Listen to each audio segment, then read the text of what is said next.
নমস্কার বন্ধুরা, আপনারা সবাই কেমন আছেন? আপনাদের সবাইকে বেঙ্গলি রেসিপি চ্যানেলে স্বাগত। আজকে আপনাদের দেখাবো সহজ উপায়ে তরমুজ কাটা। যারা তরমুজের বীজের জন্য খেতে পারেন না, তারা এই উপায়ে তরমুজটা কাটবেন, দেখবেন মুখে বীজ কম পড়বে। আমি একটা তরমুজ নিয়েছি, তরমুজটা 3.5 কিলো ওয়েট আছে। আমি দোকান থেকে কাটি দেখে নিয়েছি যাতে তরমুজটা লাল হয়। দেখুন আমাদের তরমুজটা লাল আছে। এবার তরমুজটাকে আমি কাটবো। আমি গোল গোল করে তরমুজটাকে কাটবো।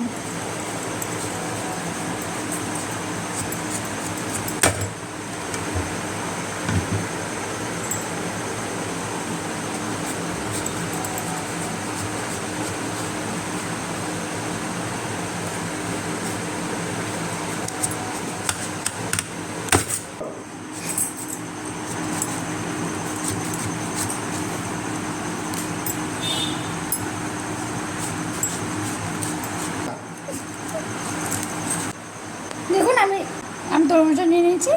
এবার এরকম করে ছুরির সাহায্যে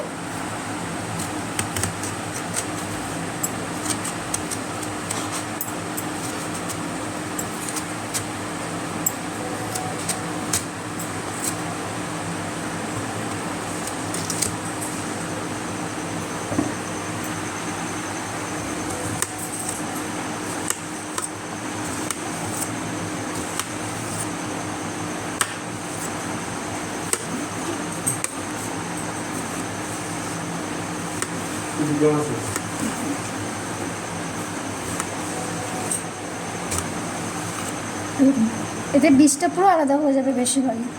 এই দেখুন।